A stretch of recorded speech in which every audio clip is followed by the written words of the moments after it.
আসসালামু আলাইকুম গাইস। আমরা আজকে পাহাড়ের ওপর উঠেছি, দেখতে পাচ্ছেন অনেক উঁচু পাহাড়। ওই যে পিছনে দেখতে পাচ্ছেন বাগান, ওইদিকে পুরো গ্রাম দেখতে পাওয়া যাচ্ছে, পুরো এলাকা জুড়া। এমন একটা পাহাড়ে উঠছি।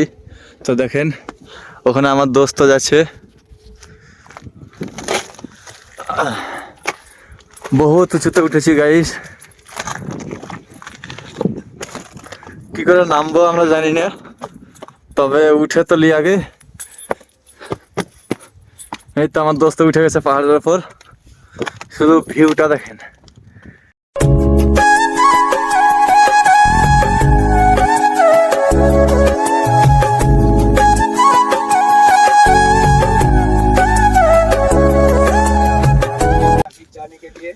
তো তোমাদের ভিডিওটা কেমন লাগলো দেখেন, আমরা পাহাড়ের ওপর উঠছি।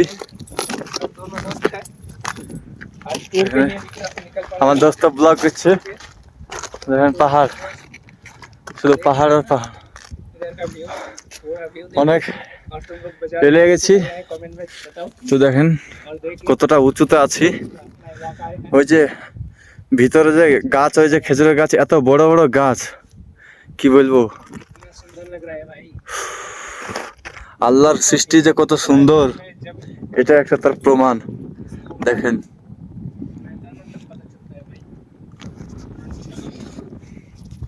তো চলো আরেকটু উপরে যাই, দেখি এদিক দিয়ে আসো,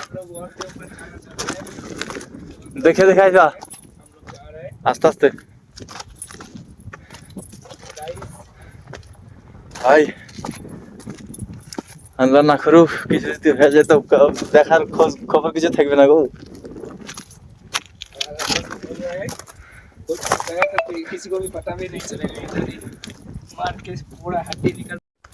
গাইস ফাইনালি চলে এসেছি এবার টপ ফ্লোরে। এখন আসতে পারি না, এখন আছে এই যে দেখতে পাচ্ছেন মাথায়। চেষ্টা করবো যাওয়ার, দেখি যেতে পারে কিনা, তবে দেখি কি হয়। এই যে দেখুন পুরো ভিউটা দেখুন পাহাড়ের,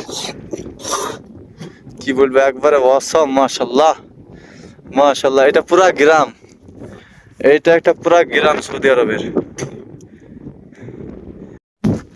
গাইস আপনাদেরকে আর একটা জিনিস দেখাবো, এই যে পাহাড়ের উপরে গাছ, ঠিক আছে, এখান থেকে মোটামুটি কত ফুট হবে আইডিয়া, হাফ কিলোমিটার হবে, হয়তো পারে আনুমানিক হাফ কিলোমিটার পাহাড়ের উপরে আছি আমরা। হ্যাঁ, তো এখানে না আছে বালু, না আছে মাটি, না আছে পানি, গাছটা বেঁচে আছে আলহামদুলিল্লাহ। আল্লাহর কি নিয়ামত দেখছেন, কিচ্ছু নাই, বালি নাই, পানি নাই, কিচ্ছু নাই, তাও গাছটা বেঁচে আছে এখনো।